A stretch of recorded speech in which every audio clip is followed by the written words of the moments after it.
Hello and welcome दोस्तों, मैं हूं ईशान सिद्दीकी और आज के इस वीडियो में मैं आपको बताने वाला हूं कि मानहानि कानून क्या होता है, यानी डिफेमेशन लॉ क्या है। आईपीसी सेक्शन 499 के अनुसार किसी के बारे में बुरी बातें बोलना, लोगों को अपमानजनक पत्र भेजना, किसी की प्रतिष्ठा गिराने वाली अफवाह फैलाना, अपमानजनक टिप्पणी प्रकाशित या प्रसारित करना, पति या पत्नी को छोड़कर किसी भी व्यक्ति से किसी और के बारे में कोई अपमानजनक बात कहना, अफवाह फैलाना या अपमानजनक टिप्पणी प्रकाशित करना, पब्लिश करना मानहानि माना जा सकता है। चलिए अब हम बात करते हैं मानहानि के प्रकारों के बारे में। मानहानि कितनी तरह की होती है। मरे हुए व्यक्ति को ऐसा कोई लांछन लगाना जो उस व्यक्ति के जीवित रहने पर उसकी इज्जत को नुकसान पहुंचाता और उसके परिवार या निकट संबंधियों की भावनाओं को चोट पहुंचाता है, तो ये मानहानि की कैटेगरी में आएगा। किसी कंपनी, संगठन या व्यक्तियों के समूह के बारे में भी यही बात लागू होती है। किसी व्यक्ति पर मजाक उड़ाने के लिए कही गई बातें मानहानि की कैटेगरी में आती है। मानहानिकारक बात को छापना या बेचना। सच्ची टिप्पणी मानहानि नहीं होती है। किसी व्यक्ति के बारे में अगर सच्ची टिप्पणी की गई हो और वो सार्वजनिक हित में किसी लोक सेवक के सार्वजनिक आचरण के बारे में हो या उसके या दूसरों के हित में अच्छे इरादे से की गई हो या लोगों की भलाई को ध्यान में रखते हुए उन्हें आगाह करने के लिए बताई गई हो, तो इसे मानहानि नहीं माना जाएगा। फॉर एग्जाम्पल, अगर आप एक शॉप से कुछ सामान परचेज करते हो और आपको पता है कि वो शॉप वाला अच्छा सामान नहीं देता, घटिया क्वालिटी का वो सामान देता है, तो अगर आप किसी दूसरे कस्टमर से ये कहो कि ये व्यक्ति अच्छा सामान नहीं देता है, घटिया सामान देता है, आप इसकी दुकान से सामान मत खरीदो, तो ये मानहानि के कैटेगरी में नहीं आएगा, क्योंकि यहाँ पर आपने एक भलाई का ध्यान रखते हुए दूसरे व्यक्ति को आगाह करने के लिए उसकी बुराई बताई है।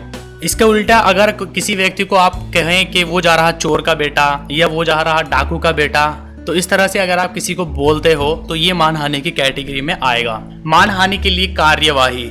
मानहानि के लिए आप आपराधिक मुकदमा चलाकर मानहानि करने वाले व्यक्तियों और उसमें शामिल होने वाले व्यक्तियों को न्यायालय से सजा दिलवा सकते हैं। अगर मानहानि से किसी व्यक्ति को या उसके बिजनेस को या दोनों को कोई वास्तविक हानि हुई है, तो उसका हर्जाना प्राप्त करने के लिए सिविल कोर्ट में आवेदन प्रस्तुत करके हर्जाना प्राप्त किया जा सकता है।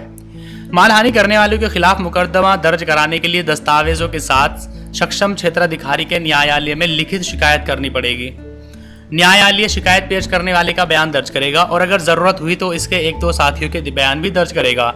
इन बयानों के आधार पर अगर कोर्ट ये समझता है कि मुकदमा दर्ज करने का पर्याप्त आधार उपलब्ध है, तो मुकदमा दर्ज करके अभियुक्तों को कोर्ट में उपस्थित होने के लिए एक समन जारी करेगा। आपराधिक मामलों में जहां पर नाम मात्र का न्यायालय शुल्क देना होता है, वहीं हर्जाने के दावे में जितना हर्जाना मांगा गया है उसका 5 से लेकर 7.5% तक लगभग न्यायालय शुल्क देना पड़ता है, जिसकी दर अलग अलग राज्यों में अलग अलग होती है। मानहानि के मामले में वादी को केवल ये सिद्ध करना होता है कि जो टिप्पणी की गई है वो अपमानजनक थी, जो बात कही गई है उससे उसकी बेइज्जती हुई है, उसका अपमान हुआ है और वो बात सार्वजनिक रूप से की गई है। उसके ये सिद्ध करने की बिल्कुल भी जरूरत नहीं है कि वो टिप्पणी, जो वो बात झूठी थी या सच्ची थी, इससे कोई फर्क नहीं पड़ता। बचाव पक्ष को ही ये साबित करना पड़ता है कि वादी के खिलाफ उसने जो टिप्पणी की थी, जो बात की थी, वो बात सही है या गलत है।